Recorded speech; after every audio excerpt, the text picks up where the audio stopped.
Assalamu alaikum wa rahmatullahi wa barakatuh. Dear students, hope you are doing fine and preparing yourself for the next big event, that is your term and examination. And we hope that the lessons we provided to you have benefited you in a meaningful way. Let us start today's session. Today's topic is Introduction to Hadith, meaning and importance is unit number 9. Hadith and introduction. Now, what are hadith? Simply, hadith represent the sunnah of the Prophet Muhammad sallallahu alaihi wasallam. The sunnah of the Prophet sallallahu alaihi wasallam are comprised of his statements, his actions, his tacit or silent approvals, his personal characteristics. Technically or in Islamic terminology, the term hadith or sunnah meaning is sayings, aqwal, doings, afal, silent approvals, taqarir, and both bodily qualities, awsaf khalqiyya, as well as behavioral qualities, awsaf khulqiyya of the Prophet Muhammad sallallahu alaihi wasallam. This means that the entire record of the teachings and the utterances, life and practices and habits and morals of the sacred Prophet Muhammad sallallahu alaihi wasallam has been made safe forever by means of hadith.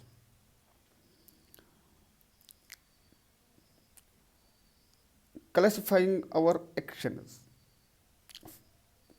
how our actions are classified. For example, there is halal actions which are permissible, encouraged and rewarded. There are those actions which are mustahab, actions that are permissible and encouraged and rewardable based on your intention. There is another category that is known as mandub. These actions are neither halal nor haram. Makruh, detestable actions which are discouraged, and haram, actions which are punishable if you engage in them. If you refrain, you are rewarded. As I have told you, Allah preserved hadith by enabling the companions and those after them to memorize.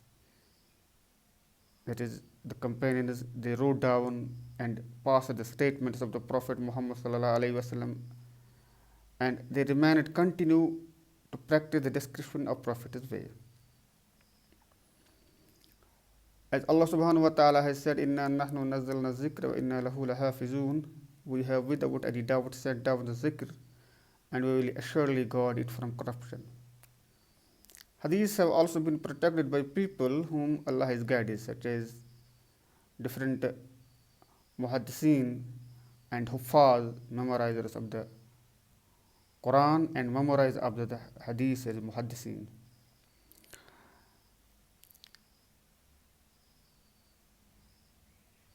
Structure of hadith. Hadith consists of mainly three parts. It is isnad, matan, and taraf. Isnad, which means chain of reporters, or the names of reporters who have reported a particular hadith. Matan, which means the text, and taraf, which means the part or the beginning sentence of the text which refers to the sayings, actions, or characteristics of the Prophet Muhammad sallallahu alaihi wasallam. Structure of the isnad: divine revelation, statement of the Prophet sallallahu alaihi wasallam. Then there is narration from a companion, which passes to transmission from a tabi'in, transmission from a tabi, and other various reporters and collectors of hadith. In this way, hadiths are collected from the original source to the various types of transmissions through various generations. And now, classification of hadith. Sahih, which are authentic, Imam Shafi states the following requirements for a hadith to be sahih.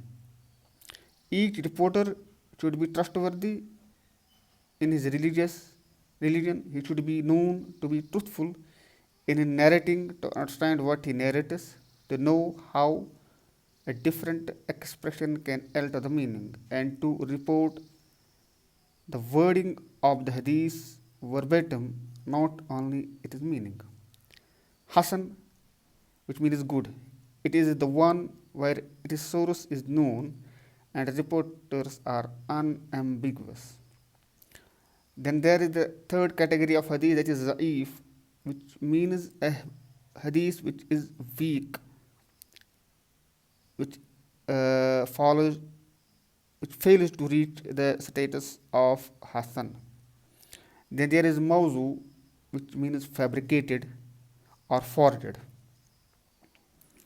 There is another type of hadith, that is hadith Qudsi. The special characteristic about this type of hadith is that it has Allah in the actual asnad. This type of revelation is kept different from the Quran in that hadith Qudsi. The Quran was revealed to the Prophet Muhammad verbatim, that is both its words and meanings are from Allah. The hadith Qudsi was not a verbatim revelation, its words are from Prophet Muhammad. The Quran was revealed by angel Jibreel, while the hadith Qudsi may have been inspired by other ways such as in the form of a dream. The words of the Quran are miraculous, are inimitable, while the words of the hadith Qudsi are not of this nature. This is the difference between the Quran and hadith Qudsi. The Quran is recited in formal prayers, that is, we recite the Quranic verses in prayers, but the hadith Qudsi cannot be recited in prayers in our salah. And on the authority of Abu Huraira from Prophet Muhammad who said, Allah said, spend on charity, O son of Adam, and I shall spend on you, which has been reported in Bukhari and Muslim. This was some brief introduction of hadith, and in this next session we will discuss the importance and various scholars of hadith who have collected various collections of hadith. For example, Imam Malik, Imam Ahmad bin Hanbal, Imam Bukhari, Imam Muslim, Imam Dawood, Imam Tirmizi, and Imam Nasai, and Ibn Majah. These are the muhaddisun who collected the hadith which are known by